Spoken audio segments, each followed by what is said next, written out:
¿Cómo les va? Buenas tardes. Bueno, tal cual habíamos acordado en nuestra clase de Meet, la idea de este videíto es poder sostener la explicación de Meet, poder acompañarla. Recuerden que la idea de estos videos también es introducirlos al tema, aparte de la explicación dada en la reunión que tuvimos, pero que cuando hagan la escucha atenta de este video, ustedes también vayan tomando apuntes. ¿Qué entiendo? ¿Qué no entiendo? ¿Qué palabra dijo la profe que no registré? Eso hace que la escucha atenta también les sirva a ustedes como parte del estudio. Creo que con varios primeros lo hablé, no sé si con los 4, pero con varios lo hablé. Entonces eso está bueno, porque les suma a ustedes calidad de aprendizaje. Yo sé que hay otros videos hechos sobre este mismo tema, pero ya les expliqué que como todos los años me gusta hacer algo nuevo, porque el público se renueva, dice.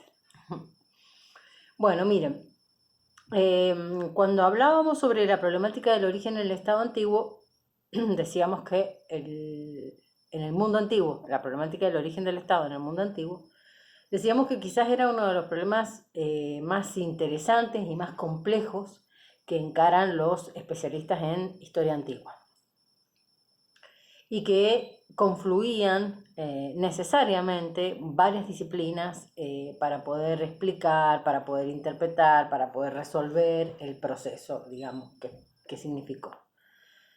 También les dije que a partir de esa caracterización general del Estado en el mundo antiguo íbamos a ir viendo como en Zoom el desarrollo de esos estados en diferentes lugares. Hoy nos toca Grecia.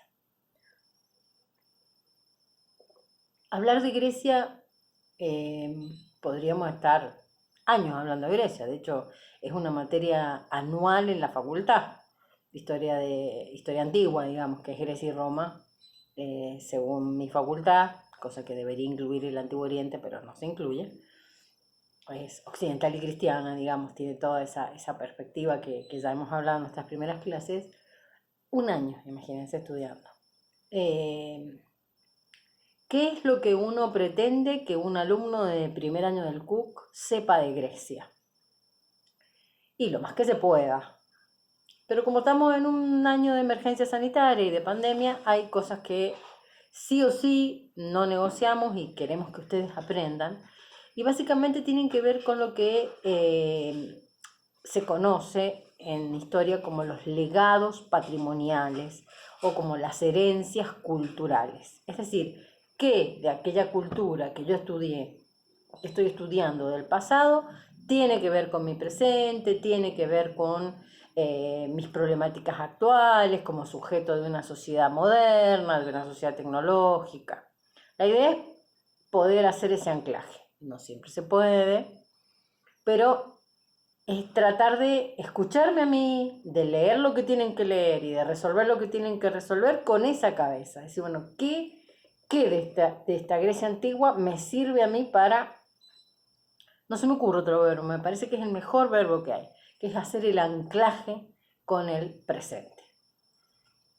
La historia de Grecia depende de los historiadores, en general reconoce entre 5 y 6 etapas, depende del historiador que la vea.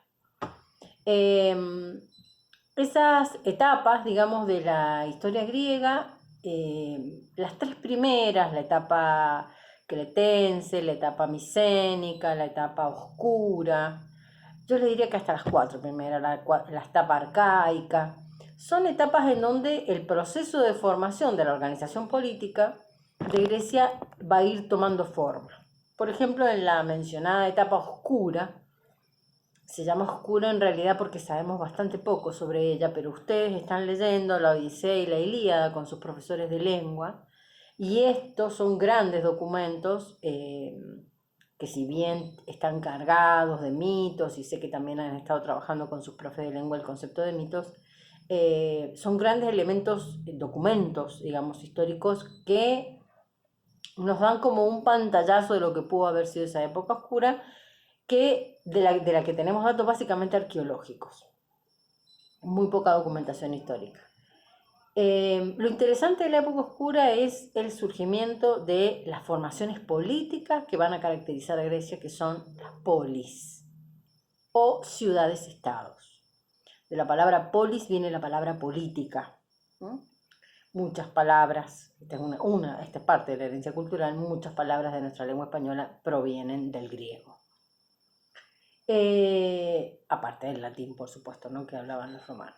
Les decía entonces que un gran aporte que esa época oscura le va a hacer a la historia griega va a ser nada más y nada menos que el surgimiento de la estructura territorial y política llamada polis, que es la base de la organización que se dieron los griegos, que nunca constituyeron un imperio o una confederación o una estructura política macro, sino que se dieron esta organización de ciudades-estado, que se sentían vinculadas y se encontraban vinculadas entre sí por el idioma, por la cultura, por las tradiciones, por la religión. Ellos sentían que la vinculación entre ellos era cultural, aunque no fuera territorial o aunque no fuera política, porque cada ciudad-estado era autónoma, digamos, de la otra, para elegir la forma de gobierno que quería, para elegir sus representantes. Bueno, ya lo vamos a ir viendo. De la etapa arcaica, bueno, no nos interesaría mucho más que aterrizar en la etapa clásica. La Grecia clásica, el siglo V, el siglo de oro, en Atenas el siglo de Pericles, lo van a encontrar con varios nombres, pero esta Grecia clásica es la que nos interesa, porque de esa Grecia clásica van a llegar, digamos, los grandes legados culturales, las grandes herencias patrimoniales de las que les hablaba al principio, como por ejemplo las bases fundacionales de la filosofía occidental, con pensadores como Sócrates, Platón y Aristóteles, grandes filósofos. La base de la práctica histórica como disciplina a partir de Heródoto, al que se lo conoce como el padre de la historia, quien va a escribir una narración sobre los egipcios, una narración sobre las guerras médicas, que fue una guerra contra los medos, en realidad los persas, una narración que no es una cuestión opinable por parte de él, sino que él trata de sostenerse en documentos escritos y en documentos orales, porque él entrevista gente para poder hacer su obra, que tiene 9 libros, los 9 libros de la historia se llama. Es la época en la que Hipócrates, un gran médico, va a sentar las bases de buena parte de la práctica médica, del diagnóstico, del análisis de los síntomas, del trabajo sobre hierbas para establecer medicinas, para las patologías. A lo mejor algunas de sus mamás, sus papás, sus hermanos, sus primos, padrinos, alguien es médico y le podrían preguntar qué es el juramento hipocrático o por qué el juramento hipocrático se llama de esa manera, y van a ver qué tiene que ver con esto, ¿no? Con Hipócrates, a quien se reconoce como el padre de la medicina. Y el juramento básicamente tiene que ver con el compromiso que los médicos asumen con la defensa de la salud y de la vida de las personas, 24/7 diríamos ahora, ¿no? En cualquier contexto, en cualquier circunstancia. La etapa clásica también nos va a dejar, desde el punto de vista político, si bien atravesaron por diferentes modos, como fueron la monarquía, la aristocracia, la tiranía, nos va a dejar nada más y nada menos que la democracia.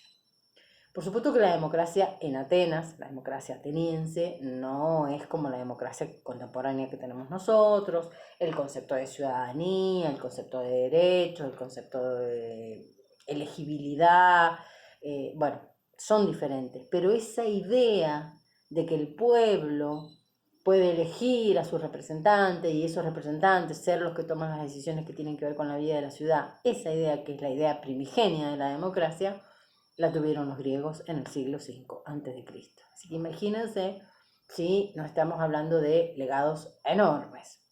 Podemos sumar a esos legados las Olimpiadas, por ejemplo, que se van a hacer ahora en Tokio.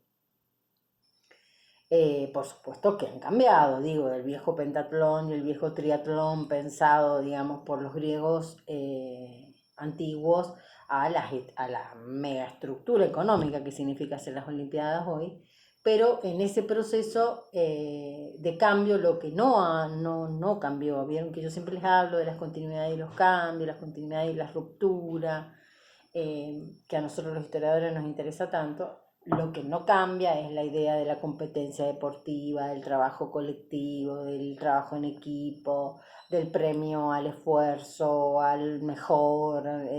Esa idea, digamos, ¿no? Es la que está presente.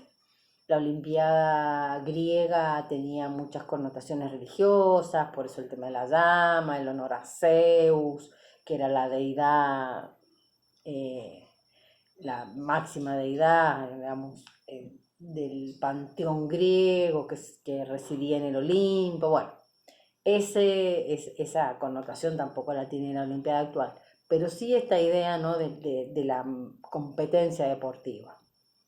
Y bueno, y otro enorme legado cultural que vamos a recibir de ellos va a ser el tema de la lengua, digamos, ¿no? Muchos vocablos que nosotros usamos actualmente tienen que ver con el griego. Yo les daba un ejemplo en clase el otro día y les decía, por ejemplo, qué sé yo, la palabra logos. Logos como pensamiento, como reflexión, como algo que tenga que ver con la práctica racional del ejercicio de lo intelectual. Y bueno, como esa palabra está incorporada, por ejemplo, en la medicina, en traumatología, ginecología. Ginés en griego significa mujer y logos, reflexión, pensamiento, digamos, aplicado a la medicina, tiene que ver con todo lo que tiene que ver con la salud de la mujer. Gastroenterología, digamos, todo lo que tiene que ver, gastro también es una palabra griega que tiene que ver con el aparato digestivo.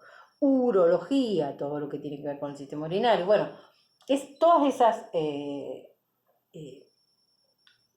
palabras, digamos, que tienen que ver con nuestras tradiciones lingüísticas y que no las tenemos que desconocer porque buena parte, digamos, de nuestro lenguaje no solo deriva de ahí, sino que eso nos ayuda en la ortografía, nos ayuda en la misma gramática, en la misma estructura gramatical de las oraciones, el pensar de dónde vienen, el poder identificarlos.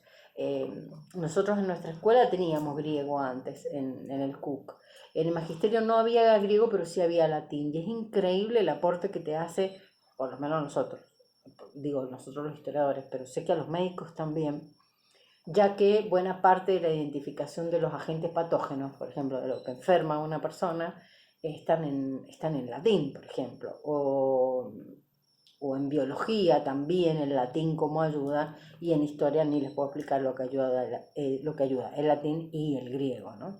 A entender muchos conceptos que por ahí no tienen su homologación en el español, sino que los tenés que entender desde la misma cultura que los estás estudiando. Eso que yo siempre les digo, uno no valora, uno no juzga, uno no etiqueta, no, sino que está atento a cómo se desarrollan los procesos en esa sociedad y trata de explicarlos y de interpretarlos. Bueno, entonces, esa Grecia clásica va a ser invadida por un imperio macedónico, que Macedonia se encuentra al norte de lo que es la península balcánica. De esa no hablamos. Bueno, lo hablamos en la clase, que es Grecia desde el punto de vista geográfico, igual lo tienen en su bibliografía. Pero bueno, al norte de esta Grecia balcánica, digamos, en la península balcánica, está localizada Macedonia. Un rey muy importante, Alejandro Magno, se va a llamar así. Hay una película, les dije que si podían verla de alguna forma, la vieran, se llama Alexander. Es con Angelina Jolie, que hace hace madre de él, y creo que es Mark Wahlberg el que hace de Alejandro. Bueno, si bien como todas las cosas en cine tiene partes ficcionales, hay algunas partes que son interesantes y que van a darle cuenta de esto que yo les digo de la importancia de Alejandro Magno. Piensen que el maestro de Alejandro Magno fue Aristóteles, por ejemplo. Digo, no es un dato menor que un monstruo como Aristóteles haya sido el maestro de Alejandro Magno, ¿no? Bueno, cuando empieza la invasión macedónica sobre las ciudades-estados, tiene lugar esto que se conoce como la Grecia helenística, y finalmente ya van a venir los que se van a hacer dueños de Europa, del cercano oriente, van a llegar casi a la India, del norte de África, que van a ser los romanos, que ese va a ser nuestro próximo tema. Cualquier duda, recuerden, siempre estoy a un clic en el grupo de WhatsApp, hasta de una videollamada, si necesitan, me avisan, la organizamos con tiempo y reexplicamos el tema. Les mando un gran cariño, cuídense, cuiden a los otros, no le aflojen al barbijo, los quiero.